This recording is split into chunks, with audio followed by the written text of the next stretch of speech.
What it do? Welcome back, people. This is another episode of the Terror Dome. As you can see, my normal co-host is not here. Has some conflict interest with the schedule, but we're gonna keep it going, and he'll be back for the next show. Again, I'd like to give this disclaimer that we're not trying to heal anything, cure anything, remedy anything. Which is these episodes are strictly our opinions. We're picking up with one of the episodes we did before. It's going to be a part 2. It's called The Effects of a Missing Father. We did the first episode with the young lady who wrote a book called Daddy's Girl, and she talked about different experiences that women go through without their fathers in their life. So, without further ado, let's get into this next part 2 of The Effects of a Missing Dad. As you can see, we have a very special guest today. This is my mother. So, Mother, introduce yourself. My name is Mary Bodie. I retired from Social Security only to become a pastoral aide where I do Christian counseling. I have lots of ideas and lots of opinions on raising children without a dad. Welcome to the Terror Dome. Thank you, Mother. Welcome you. So we're going to start off. Can you tell us a little bit about your era as a childhood and where you get your concept of family and manhood from? My concept of a complete family was my parents. I had a 2-parent household. I had uncles. All my uncles lived within maybe an 8-block radius of where I lived. And I saw them frequently. So my idea of what a man was my dad. And my dad went to work every day. He was a worker. He was a protector. He was an entrepreneur. So in my vision as a child, nobody was as big as my dad. And I thought he was smart because he built a home. He had a truck and a car in a neighborhood where a lot of people didn't even have a car. So I thought he was the biggest and smartest person ever. He was in the service. He told us about things that happened when he was a serviceman. So to me, he was also a hero. So my idea of a man was a family man, a worker.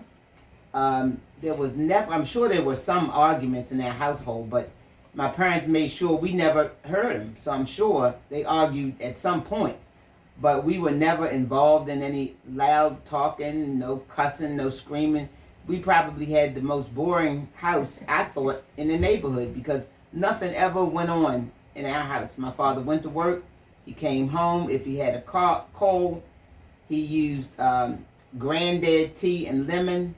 He drank that. 1 pint of Granddad probably last all winter. He was never sick. He just went to work. So that was my idea of a man, someone going to work and being a protector. I like that. We did an episode. Our first episode was called "What is a man? What is the definition of a man? And what does that look like?" And you actually covered all the stuff that we talked about, that what we perceive a man should be, and some of the characteristics that a man should have, just to be a man, not involved with a family, but just as a man who carries himself, in a respectable manner. With that being said, moving forward to the topic, raising a son. What were some of the major, or how did you know what to do with raising me? How did you know kind of I needed certain things? I think every parent is going on a wing and a prayer. We really don't know. We make lots of mistakes and we try to cover up and act like we know exactly what we're doing when we really don't. We are trying to keep a home together, and for most women with no man in the house, you basically trying to keep food on the table and to keep the rent paid. That's your first goal, to make sure you don't get put out. The second goal is to keep your son safe. And I think a lot of women, and I probably won't get a lot of good reviews about this, a lot of women make their male children weak and their girls strong because you're simply trying to keep them alive. You just want to keep them alive. You want them to be in places where it's not going to be a shootout, where it's not going to be something crazy happening. So the way my father raised us, when the street lights came on, we were in the house, not even on the step. we were in the house, and my father had the last say on everything. It wasn't, wait until your mother gets. It was none of that. My father had the last word. Everybody was in the house. It was, dark. The lights came on. You were in. That was just the end. So I learned that the head of the house should be respected. You have to have a balance of respect and teaching your sons to be independent and still try to keep them alive. So it's a balance, and you're never really sure whether you're doing the right thing or not. So it's not that you have a pattern on what's right. You do what's right that day, and you go the next day and you do what's right, and then the next day. So it's pretty hard, and there's no pattern. Even if you have several boys, each one is different. So you're doing what you think is right, what will keep the house safe, what will keep your son safe that day. I like that. Piggybacking off that, so how would you say you instilled? Because I hear people say, "Oh, a mother can raise a man." With that concept, what were some of the struggles that you ran into raising a son, and also to instill the identity of a man with my father not being involved? Now that was the hard part. The need to give your son independence and still keep him safe. That's a big part. But you want to teach him respect. When we used to go to the mall, I used to have you stand and hold the door no matter how many women came in the door. You had to stand and hold that door. 50 women came in the door, you had to hold that door. And that was the idea. I always wanted to give you the idea of a man being a protector, a man respecting women, that women should be protected at all costs. And as you got older and you went out and you came back and you begin to tell me that, Ma, I opened the door for these women and they don't even want me to open the door. Even when I take them out, I open the door and they want to know, why you on this side of the car? Well, that's a problem with women now, because we won't let men be the men that we want them to be. And then when we take away their manhood, now we have a problem and we complaining about that. What I did was I brought men that I thought were working men, respectable men, into my life to do things with my son. Not necessarily a boyfriend, but there were men on my job that had service-related time, and some were still in the service, some were department managers on my job, but they were men that I respected and men that I thought would instill in my son some good qualities. So I brought those men around, and I realized that I was able to teach my son respect, but I could not teach him how to be a man. So I taught him how to respect women, and my challenge in that was finding men that didn't mind spending time with my son. So sometime when they took my son to games, I would pay for whatever the cost was, and that was difficult. Money as a single mom is always important. One of the things I did, I signed my son up for Civil Air Patrol. That was a real good structural entity that allowed my son to be a man, to be independent, to make some choices. They had contests where you would have a speaking contest, and they would choose the speakers and give them prizes as to how well they did. My son got first place. Well, in this category, I think you were the only one that showed up. The only one that was, the only one that parents made them go to the speaking affair. And I probably think I was the only black person there too. Yeah. I think I was. Yeah, you were the only black there. Yeah. So it gave me a lot of it gave me a lot of opportunities to put him in a place where it was service oriented. They had several men there that, and even some men from my job came to speak. So as he was the only young male there were other black men that came to speak and give some insight on different things. So one of the things I tried to teach my son and my daughter about money. I showed them how to calculate a checkbook, and the reason I did that because I needed them to see my checkbook, because at the end of the rent and food and gas and electric, the balance was zero. So I told him, when we go to the store, don't ask for nothing. Don't You ask for already nothing, don't touch know nothing. it's zero. So there's no money left. So those were some things I did to give him some insight on money, some insight on independence, and what a man really is about. And I still proclaim that a woman can teach a young man respect. She can teach him responsibility and how to treat a woman, but she cannot teach him how to be a man. So you need to bring some men into your life, and definitely not a boyfriend. It could be a boyfriend, but other men that he could see different personalities, different ways different men handle certain situations. With me just realizing I was the only black in Civil Air Patrol, which was fun. I had a ball. Because I was able to step outside of the norm and see other stuff. But as a black man, how do you teach your son, how do you raise a black man in this society by yourself? I think you have to let them know what they're up against. You can't sugarcoat it and act like everything is all right. The first thing you need to teach your son how to respond when a police stops him. We see too many news flashes where somebody stopped and the black man said, I know my rights, and after that he was shot. We see too much of that. So we need, I always try to teach my children, especially my son, how to respond to the police. We can fight this later, but I need you to be alive. So that's one thing, to teach them what you're up against. And when they find out what they're up against, when black males come home, they need to be appreciated. They need to be listened to. Our children come home, we're tired, we're trying to balance a checkbook that never seems to be balanced. So it's easy to be short of patience. When they need help with homework, it's easy to say, ask your sister, do it in the morning, just easy to push them off. But sometimes they really need a time to talk, and a time for you to hear their ideas. And their ideas may be really whack, but at some time you have to say, well, that's not a bad idea, let's think through this.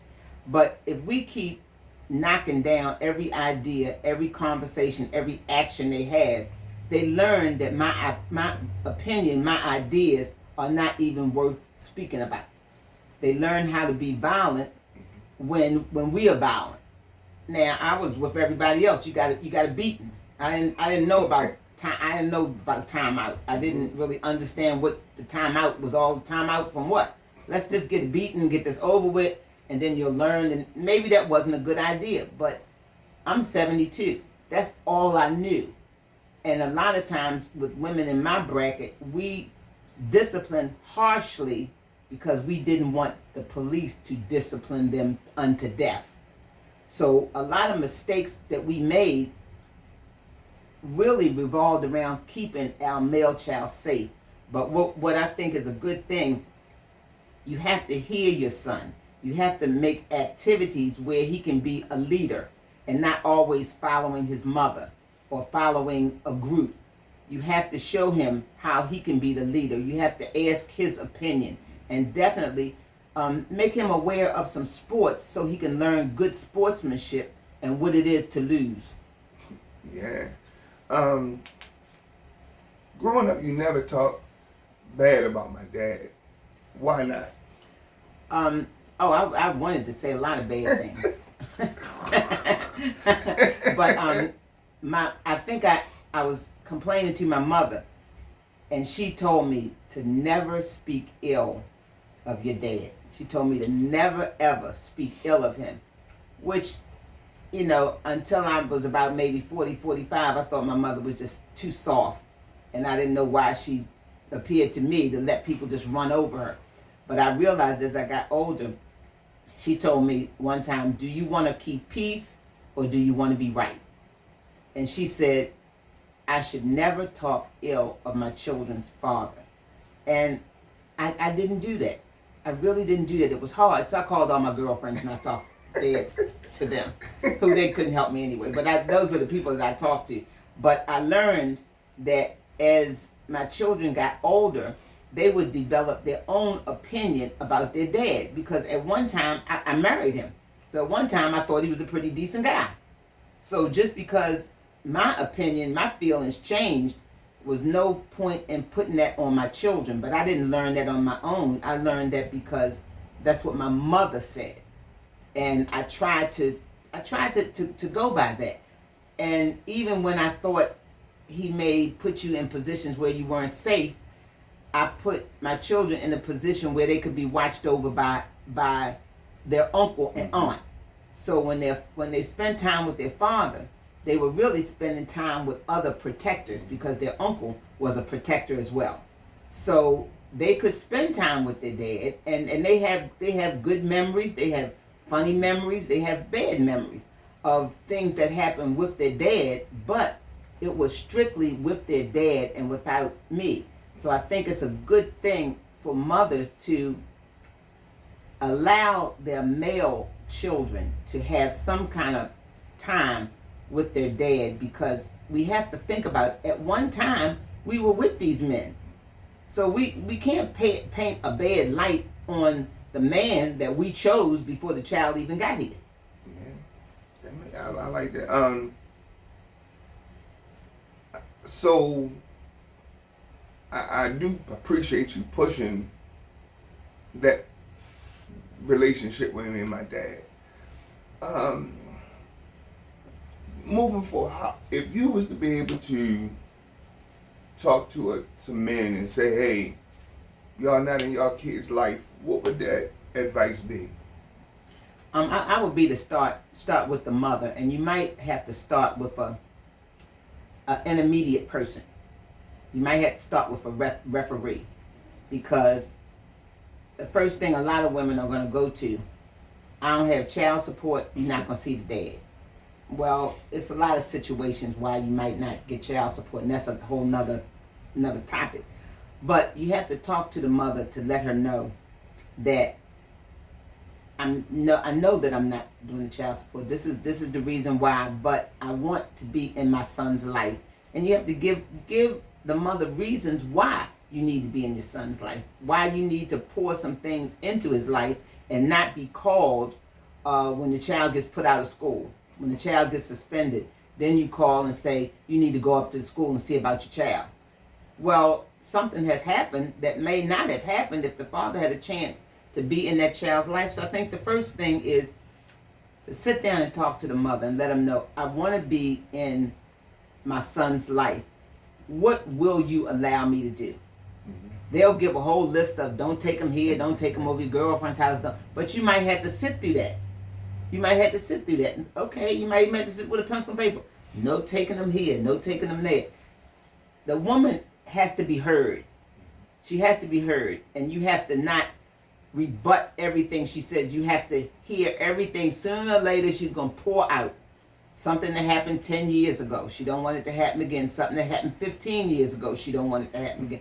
You may have to hear all of that and say, I will make sure I don't go on Packer Street. I will make sure I don't bring him home after 8 o'clock. You have to make sure all of those concerns, because she has no other option. You just said, I'll meet all of these requirements, but I'd like to have him on December the 7th. Is there any reason today that I can't have him on December 7th? You may have to bring an intermediate person in to say, how can we mediate this? He can't go on the 7th, but he's free on the 17th. Okay. Can you drop him over your aunt's house, your mother's house? I don't have a car, but I can get here, and from here I can get a ride there, and let her know what your plans are. I really don't have money, but I'd like to take him with me to bowling. I'd like to take him with me to my brother's house so he can meet other men in the family. I think history is very important for young black men.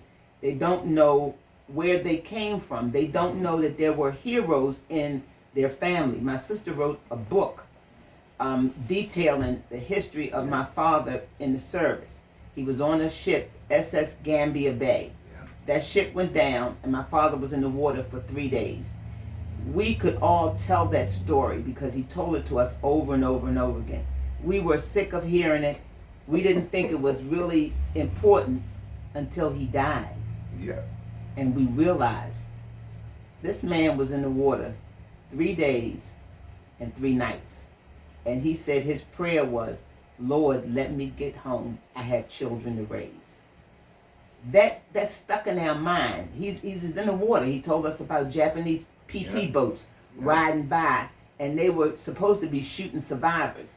But when they saw the sharks snatching the survivors off the raft, they were just there laughing. So he had a memory of the Japanese and PT boats driving away because they figured the sharks would do the job. But my father was able to come home. My father was able to start a business, be an entrepreneur, and work at the same time. So when he died, maybe my other brothers and sisters realized before, but I didn't realize until he died what a hero he was in the service and out of the service. He went to an organization called a CC camp where they taught men bricklaying, and he built the house. So he instilled in all of his grandchildren the fact that they need to work. That was something that he did. I couldn't really do that, but he showed them about consistency, about excellence, and about doing a job that you set out to do. With one leg, he climbed up a ladder and tarred a roof. We don't know to this day how he got up that ladder or how he got down, because when my mother called me when I got here to the county to convince him not to go up on the roof, he was coming down. He was coming down. And he said, I built the roof, I'm going to tar it.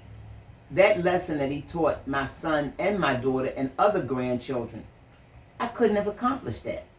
He taught them that this was the house that he built for his family, and he did. We watched him build this house. He read a book, he did electrical work. He read a book, he did the plumbing work.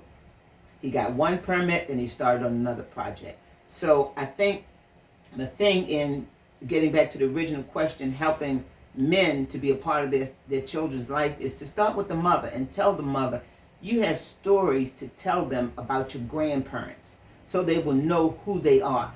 You can't really dazzle a young man with money and fine cars when he knows who he is and that his parents had a car, had a business. Then he has an idea, I can get it too by working. But without an example, I don't really know how you can get from A to B without a map, a GPS, or some example of how you're going to get there. Without an example, the street will give you an example. That's usually not good. It's usually fast money and wind up in a bad situation. But if the father would come to the mother and say, I'd like for my son to know about his grandfather. There are pictures at my mother's house. I'd like to take him to my mother's house, to my brother's house.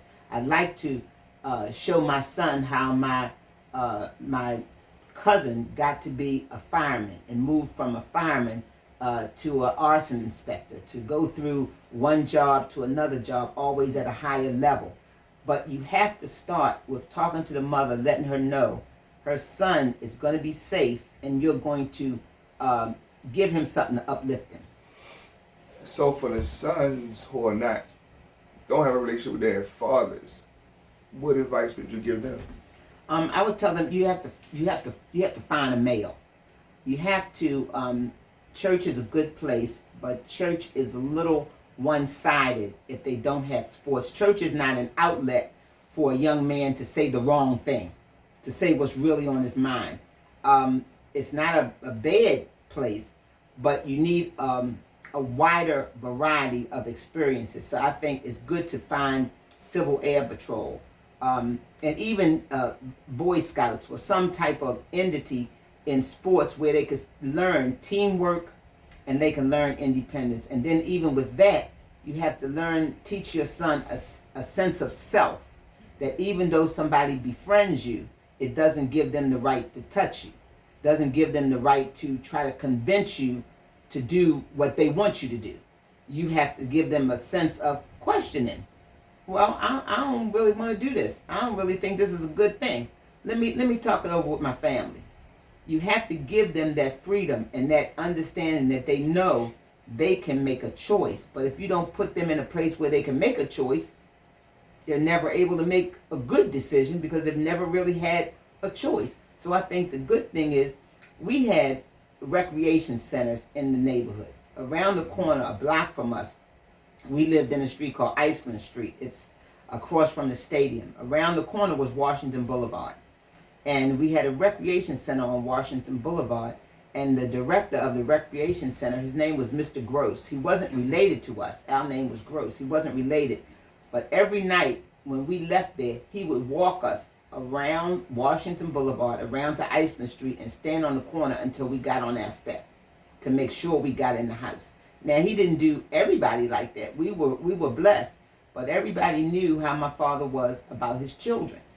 He wasn't a bully. He didn't go around fighting or loud talking, but everybody in the neighborhood knew, don't say nothing to John's children. He don't like it. Mm-hmm. So Mr. Gross would walk us to the corner and make sure we got in the house. So we had an idea of being able to go out, being able to play games. Recreation centers were a lot different than, I don't even know if they still have them now. Yeah.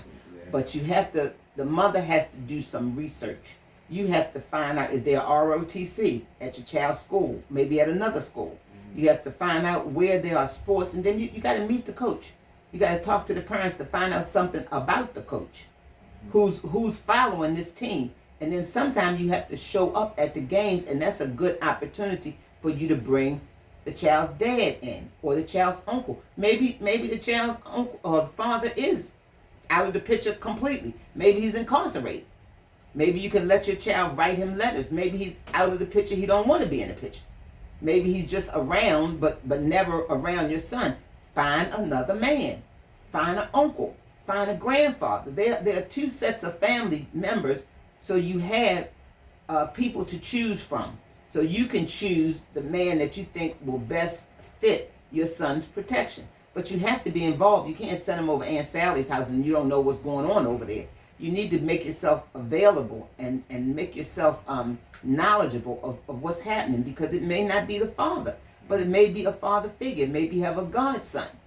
So to keep a son occupied, he's less likely to go to jail. If he has some schedule to fit into, he's less likely to be at the wrong place at the wrong time.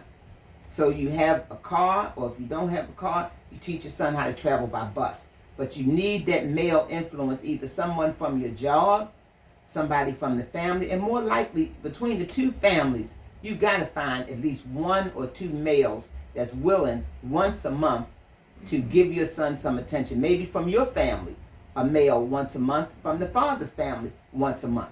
That's 2 times a month. In the meantime, maybe he can be involved in something at school.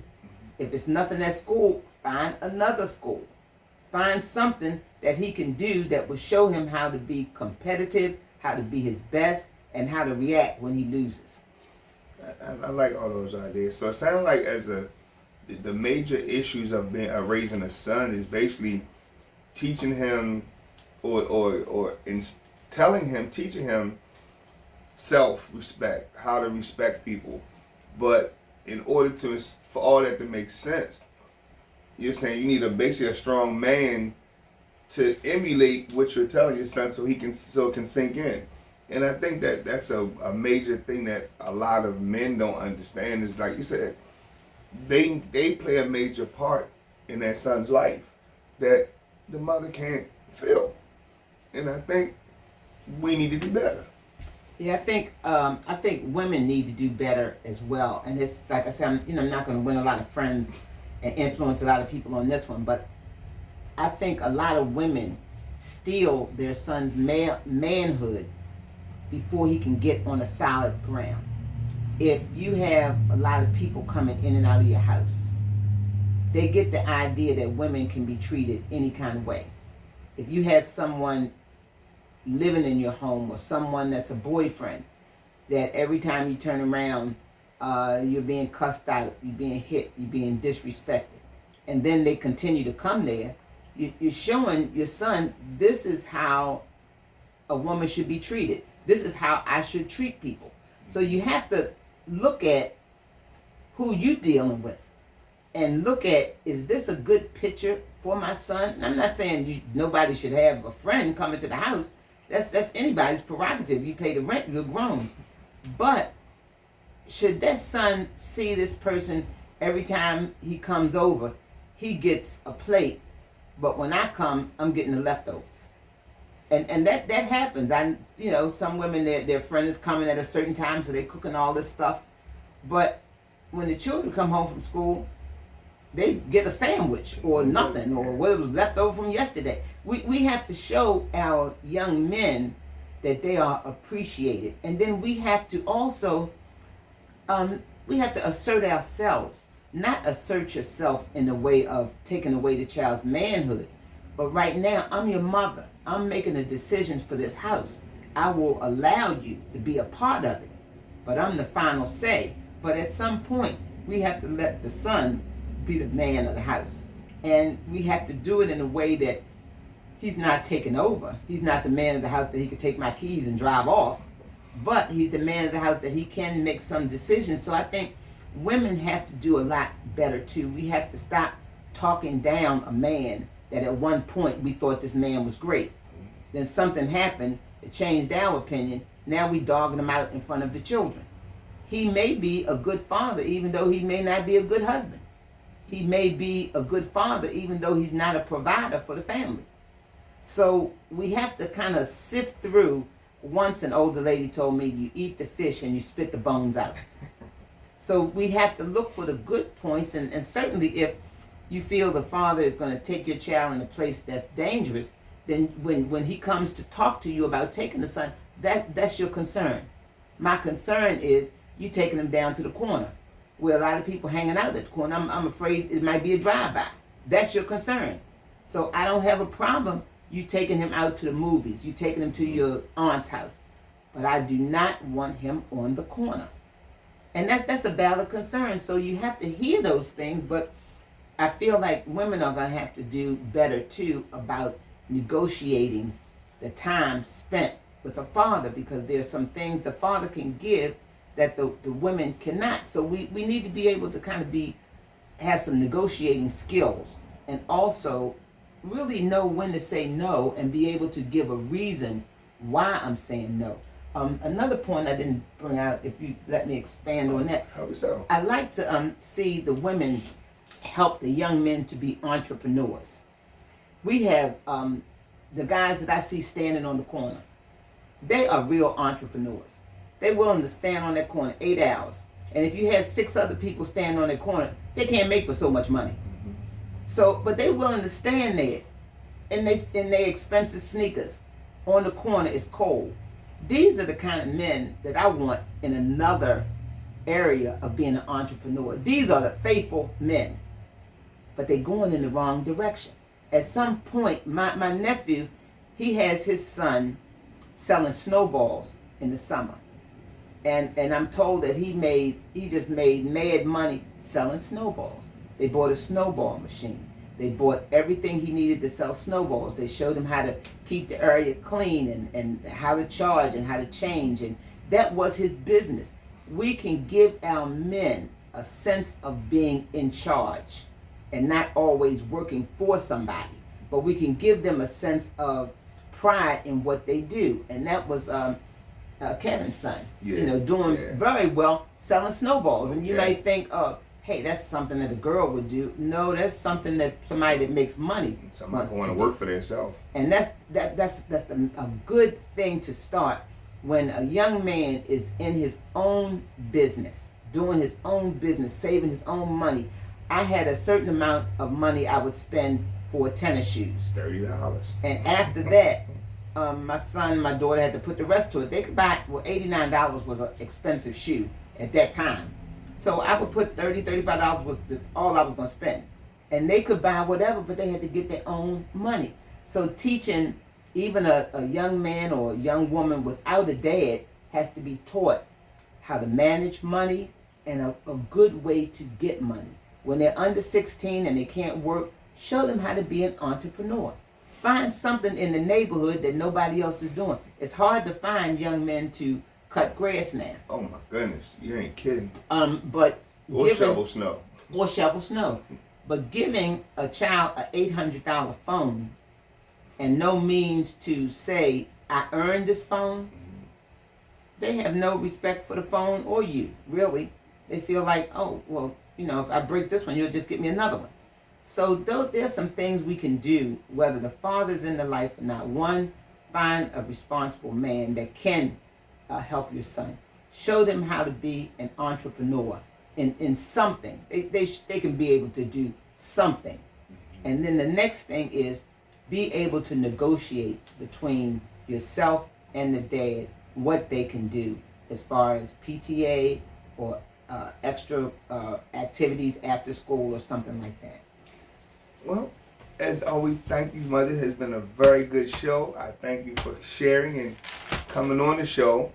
As usual, y'all know I want y'all to subscribe to the page, listen to the show, drop your comments, and we appreciate you. And until next, y'all enjoy the rest of y'all day. Thank you. Be blessed.